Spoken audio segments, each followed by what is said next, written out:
All right, so this is image number three. It's a documentary photo taken at what looks like a birthday party. And I know it's just slightly different from the other ones, but we've talked about. But I think it's also cool to see what we can learn from a documentary photo. So let me see. For one, let's try this real quick.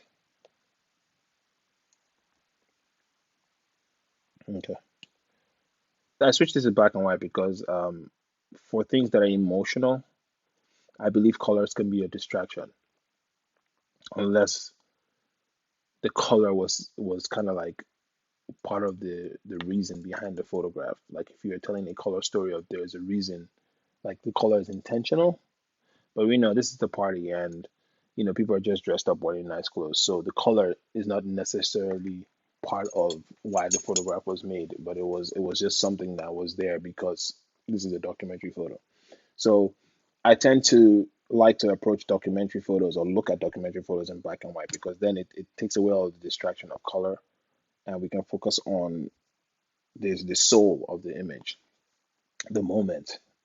Um, so I converted this to color for that reason, and this way we can really just look at the image for what it is. I also honestly think this is an amazing photograph. Um, it captures all the emotions from the three subjects you see, three visible subjects, obviously, you see in the image. I love the connection you see with the hands. I love that. I love her facial expression. I love his facial expression. I love that his hands were reaching, and I love her facial expression. We have connected. There's a nice little triangle of emotion going on here. Also, I love these hands, the out of frame hands that are reaching into the frame. Just so much. Everything is pointing towards your main subject here. Everything is pointing towards that and telling you where the real action is. So I honestly think this is a very strong photo, and I love the backdrop because I'm one to always talk about distractions. I love that there are no distractions here. It's a nice texture and black leather chair. No distractions. So there's nothing pulling your attention away from her. Everything is leading you to her. Now, the only other thing I will say about this image is I wonder what the frame behind and the frame after this was like. Because I wonder what if she gave us a little bit more. Because right now, when I see her face, like if we take away her face and his face, you might not necessarily be able to tell what emotion she's experiencing. Like it's not 100% apparent. Now, the next frame, something could be slightly different. I don't know as far as the gestures in the hands. Um, but ultimately, I think this is a great shot. I really do. I just wish I could see the frame after. I really do. I really wish I could see the frame after so I could tell if this was the actual frame to save. I really wish. But ultimately, it's great. I like the image. And yeah, all right. So here we are with that couple again in Meridian Park. And um, I like this image for the reason of it's a perfect image to critique because while it's a good image of the couple, there are a lot of things that I feel could have been done so much better. Um, and I could go as far as even being harsh and saying that this necessarily wasn't a scene to photograph at all, right? Like you could have totally skipped over this scene and not taken this picture at all. That's harsh, I understand. But if you have that level of commitment to your scenes and what you pick as an ideal scene, then you could totally skip over this one. Because I feel like personally I would have skipped over this scene completely. Now, in the case where this is all I have, right? There are no options.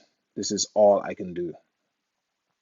Then cool, we can approach that differently, slightly differently. Now,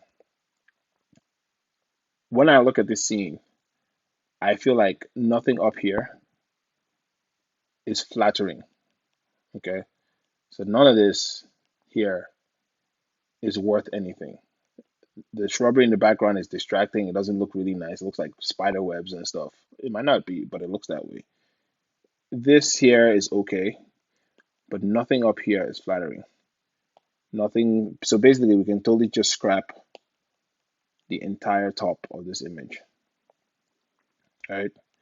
And this is literally how I look at scenes in real life.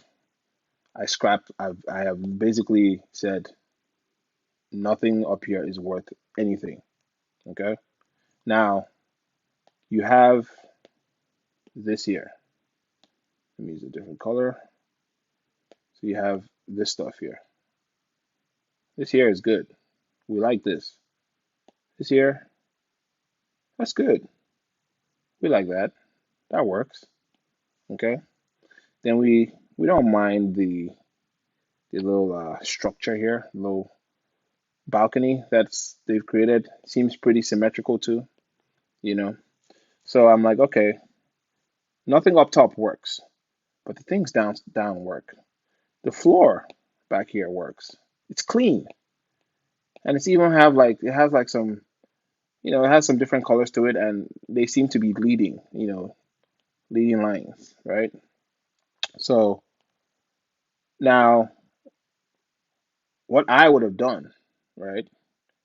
And I can't say that I can't say because I'm not there. I don't know how.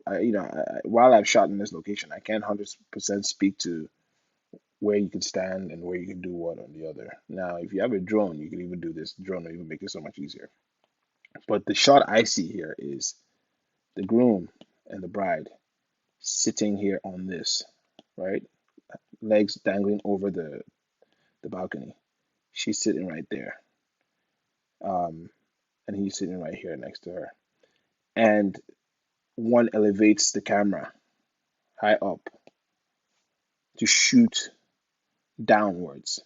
So basically, all you see is the balcony, parts of this shrubbery, parts of that one, and the ground. All of this stuff behind them is cut away from the scene because the camera is elevated and you're shooting downwards. And you're getting the clean floor behind them.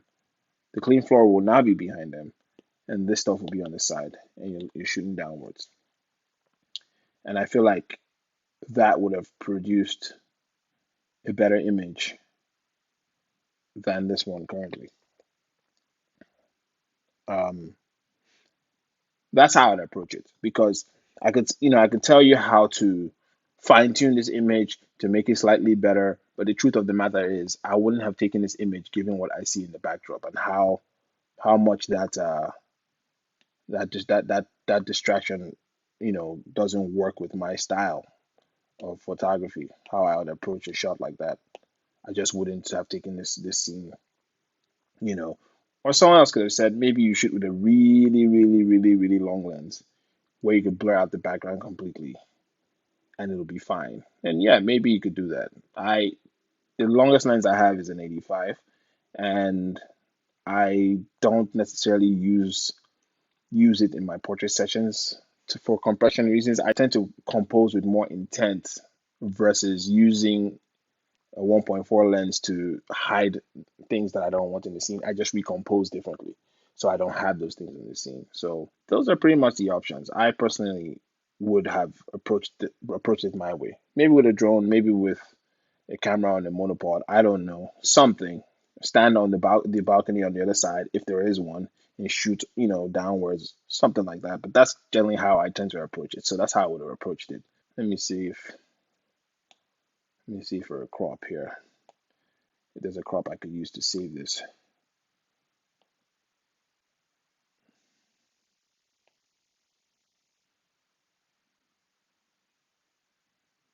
See, at this point, it's not even necessary. I feel like there's a stronger image if you really just make it differently. Yeah, so that's how I'd approach this one. And I also don't like couples looking into the camera. I think it takes away from the romance because it's really just saying, hey, we're at the park and there's a photographer on the other side taking our picture. So we're gonna smile and look into the camera. It removes that element of, voyeurism or the element of romance. Like there just happens to be a picture of these guys while they're actually in a park being romantic with one another. So I tend to not have my couples look into the camera just so it's not like, like think of it like from the perspective of movie with no camera awareness versus reality show with camera awareness. So I like my photographs to feel more like a movie. So, anyways, I think this is going to be the last one for this series. Please submit images you think you really love that you've made, uh, and we'll pick at them. And that way, hopefully, it'll shed some light on probably a different way you could have approached those images to give it a little bit more boost. So, once again, thanks for joining me. I look forward to more critiques and some of the other content that I'll be creating for you guys. All right, take care. Bye.